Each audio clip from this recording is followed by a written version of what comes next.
하나님 말씀 창세기 13장 14절에서 18절의 말씀입니다. 창세기 13장 14절에서 18절의 말씀 우리 한 목소리로 같이 읽도록 하겠습니다. 14절입니다. 시작. 롯이 아브라함을 떠난 후에 여호와께서 아브라함에게 이르시되 너는 눈을 들어 너 있는 곳에서 북쪽과 남쪽 그리고 동쪽과 서쪽을 바라보라.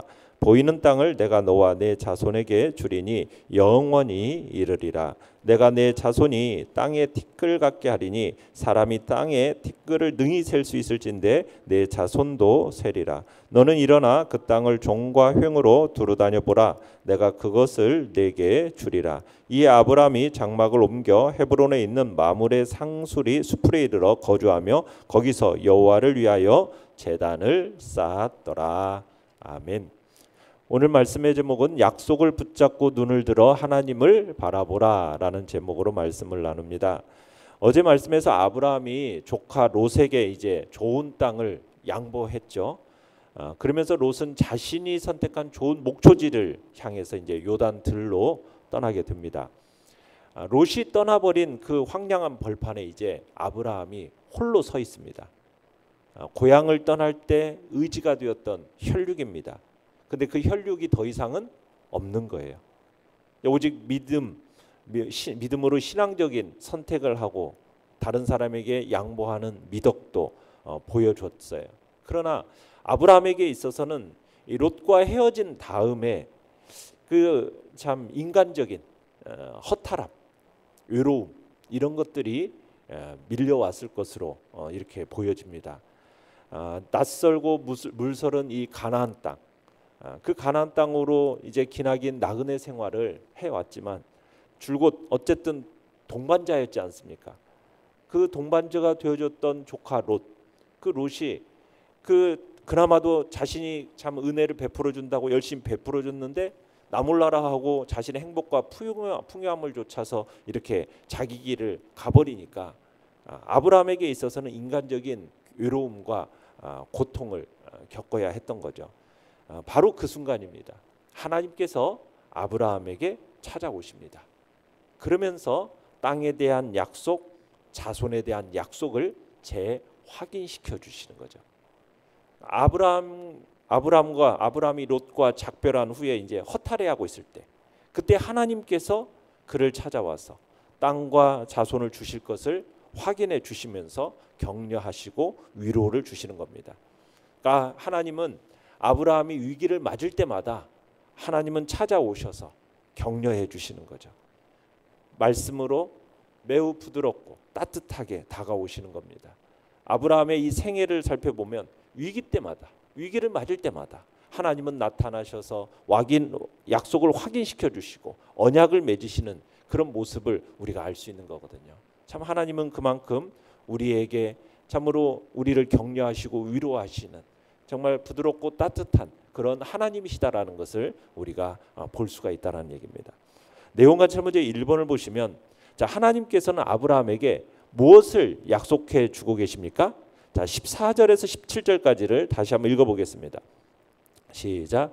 롯이 아브라함을 떠난 후에 여호와께서 아브라함에게 이르시되 너는 눈을 들어 너 있는 곳에서 북쪽과 남쪽 그리고 동쪽과 서쪽을 바라보라. 보이는 땅을 내가 너와 내 자손에게 주리니 영원히 이르리라. 내가 내 자손이 땅에 티끌 같게 하리니 사람이 땅에 티끌을 능히 셀 수 있을진데 내 자손도 세리라. 너는 일어나 그 땅을 종과 횡으로 두루다녀 보라. 내가 그것을 내게 주리라.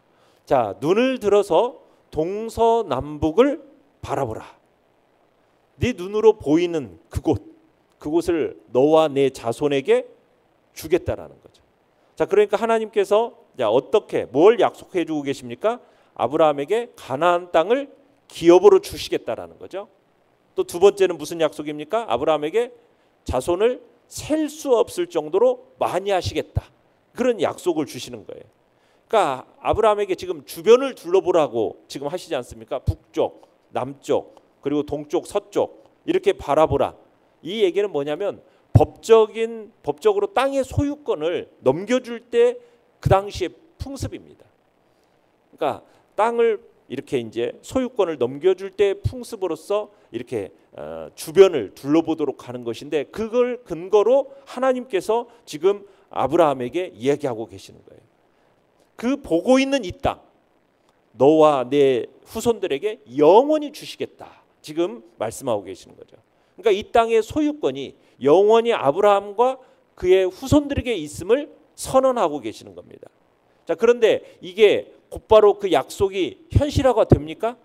현실화는 되려면 아직도 수백 년이 지나야 돼요. 아브라함과 그의 후손들이 믿음으로 이 약속을 기다려야 한다는 사실입니다. 자, 아브라함과 후손들이 하나님께로부터 이 큰 땅을 영원히 약속은 받았지만, 그리고 그 영원한 그 넓은 땅을 경작하려면 후손들이 많이 필요할 거 아니겠어요? 그런데 아브라함의 자손들의 수가 땅에 티끌같이 많게 하시겠다. 16절에 보면 그렇게 하잖아요. 사람이 땅에 티끌 수를 셀 수 없을 듯이 아브라함의 자손들도 셀 수 없이 많아질 거다. 자, 그런데 지금 아브라함은 자식 볼 나이가 훌쩍 지나버렸어요. 그런데 아브라함과 사라에게 있어서 가장 크고 중요한 약속이란 말입니다. 이 약속 믿고 여기까지 왔어요. 그리고 이 약속을 재차 지금 확인시켜 주시는 거죠. 그러니까 아브라함은 지금 이것을 믿고 오직 믿음으로 순종하면서 이제 가야 되는 거예요. 두 약속, 땅에 대한 약속, 자손에 대한 약속, 그대로 이루어질 것을 보장하는 의미에서 17절에 보시면은 너는 일어나서 그 땅을 종과 횡으로 두루 다녀 봐라, 그렇게 이제 말씀을 하시는 거죠. 그러니까 동서남북 이렇게 종과 횡으로 걸어 다녀 보라고 하는 이 땅을 밟는 행위는 뭐냐면 소유권이나 통치권을 확인하는 예식입니다. 그러니까 상징적으로 하나님께서 지금 아브라함에게 이 땅의 소유권을 이때 넘기셨던 거죠. 동서남북으로 펼쳐진 그 약속의 땅을 종과 횡으로 다녀보면서 그 길이를 확인해보고 넓이를 확인해보라는 거죠. 내가 발로 그 밟는 그 땅 곳곳 그곳을 밟으면서 이 약속을 내 몸으로 느끼고 확인해보라고 하면서 지금 하나님께서 이제 종과 횡으로 두루 다녀볼 것을 지금 명령하고 계시는 겁니다. 자, 내용관찰 문제 2번을 보시면, 자, 하나님의 약속을 들은 아브라함은 어떻게 반응을 합니까? 자, 18절을 읽어보겠습니다. 시작. 이에 아브라함이 장막을 옮겨 헤브론에 있는 마므레 상수리 수풀에 이르러 거주하며 거기서 여호와를 위하여 제단을 쌓았더라. 자, 믿음의 사람 아브라함에게 있어서 이 약속이라는 건 좀 황당해 보일 수도 있어요. 그러나 그 황당해 보이는 약속을 아브라함은 붙잡습니다. 그 약속을 재차 확인받은 아브라함은 장막을 옮겨서 헤브론에 있는 마므레 상수리 숲으로 내려가서 거기서 살게 되는데, 그곳에서 뭐 했다고요? 하나님께 제단을 쌓았습니다. 제단. 무슨 제단이었겠어요? 하나님께서 새로이 확인해 주시는 약속에 대한 감사의 제단이었겠죠. 그러니까 아브라함이 지금 하나님의 약속을 신뢰했다라는 믿음의 반응입니다. 믿음의 반응. 아브라함이 이곳에 제단을 세운 근거가 이제 결국에는 이 훗날 여기가 종교의 중심지가 됩니다.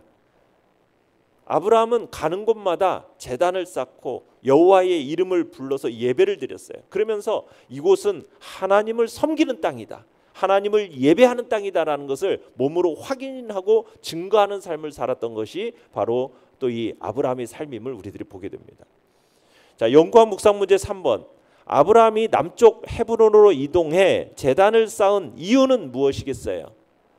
자, 눈을 들어 본 땅, 그 땅을 주시겠다라는 그 하나님의 약속은 어떻게 보면 불확실한 상황 속에서 주어진 약속이지만 그 약속을 신뢰하면서, 그러면서 자신의 믿음의 행보를 재개하기 위해서 지금 제단을 쌓고 감사의 제사를 드린 겁니다. 여호와를 위하여 제단을 쌓는 이 아브라함의 모습은 땅과 후손에 대한 하나님의 약속은 반드시 성취될 거다, 이것에 대한 믿음을 가지고 의심치 않는 행위로서 지금 하나님 앞에서 제단을 쌓은 거예요. 그러니까 하나님의 약속을 그대로 믿고 받아들였다라는 것을 보여주는 상징 이 행위가 바로 제단을 쌓고 감사의 제사를 드리는 행위임을 보게 됩니다. 느낀 점 4번입니다. 땅도 없고 자녀도 없는 불확실한 상황에서도 하나님의 언약을 신뢰하며 감사의 제사를 드리는 아브라함을 보며 무엇을 느낍니까? 하나님의 약속이 비록 인간적인 생각으로는 받아들일 수 없을 그런지라도 우리는 믿음으로 받아들이고 신뢰해야 된다는 것을 도전받게 되죠. 지금 내 삶 속에서 하나님의 약속이 완전히 이루어지지 않았다 할지라도 아브라함처럼 믿음으로 나아가야 함을 느끼는 것입니다. 자, 아브라함은 이 땅의 소유권을 자기 생애 속에서는 주장하지 못했습니다.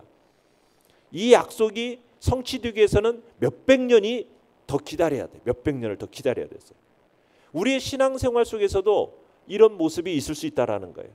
우리가 하나님의 약속을 가슴에 품고 삽니다. 그런데 그 약속이 우리의 것이에요. 하나님께서는 반드시 그 약속을 이루어 주실 것입니다. 자, 그렇지만 경우에 따른 그 약속이 내 시대에 꼭 이루어진다, 실현될 거다라고 볼 수는 없을 수 있다라는 거예요. 먼 훗날 아브라함처럼 몇백 년이 지난 후에 비로소 이루어질 수 있다라는 거예요. 그러나 한 가지 확실한 것은 무엇입니까? 하나님께서 주신 약속은 꼭 이루어진다라는 사실. 그리고 약속을 받은 우리는 그 약속이 이루어지기 전에 죽을 수도 있어요. 그렇다고 해서 하나님의 약속이 무효화되느냐? 아닙니다.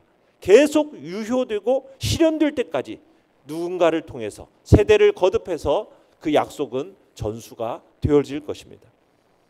하나님께서 아브라함에게 땅의 티끌처럼 많은 자손을 약속하셨어요. 그런데 이 약속 역시 현실감이 별로 없어 보입니다. 아브라함과 사레가 아이를 낳을 만한 나이가 이제 점차 지나가요. 이미 낳아둔 자식도 없습니다. 그런데 이것을 이제 약간 보는 것은 언제쯤이나 봅니까? 아브라함의 증손주 야곱의 아들들의 세대에 가서야 비로소 땅의 티끌처럼 자손의 약속이 겨우 실현할 가능성이 미미하게 보이지 않습니까? 이런 상황 속에서 아브라함과 이삭과 야곱에게 자손 창대의 약속 어떻게 받아들여졌겠어요? 다른 사람이 그 얘기를, 이웃 사람들이 그런 얘기를 들었다고 하면 비웃었을 겁니다. 너의 자손들이 창대하게 돼서 우리의 땅을 다 차지하게 된다고? 그것에 대해서 위협을 느끼기보다는 비웃음으로 나왔을지도 몰라요. 그러나 하나님을 믿는다라는 것은 세상의 비웃음을 살 수도 있지만 우리는 말씀을 기다리면서 믿음, 비웃음이 경외로 바뀔 때가 반드시 온다라는 것을 기억하면서 우리는 그 약속의 말씀을 붙들고 믿음으로 가야 할 것입니다. 결단과 적용 5번입니다. 하나님의 약속을 잊은 채 불확실한 현실만 보며 불평한 적이 있다면 언제입니까? 하나님께서 주신 비전과 기도 제목을 다시 붙잡고 믿음의 길을 걷기 위해 무엇을 실천하겠습니까? 자, 하나님을 신앙하는 우리들은 세상 사람들과 많은 점에서 다릅니다. 위기와 절망적인 상황 속에서도 우리는 소망과 용기를 가질 수 있습니다. 왜 그래요? 참 위로자가 되시는 하나님께서 우리와 함께 계셔서 우리를 위로하시고 격려하시면서 새로운 힘과 영광된 미래에 대한 비전을 갖게 하시기 때문이죠. 우리는 비록 거친 세파에 지치고 피곤해서 때로 낙담할 수도 있습니다. 그의 자리에 그러나 우리는 주저앉을 수 없죠. 때로는 좌절의 자리, 낙담의 자리, 그 자리를 우리는 털고 일어나야 됩니다.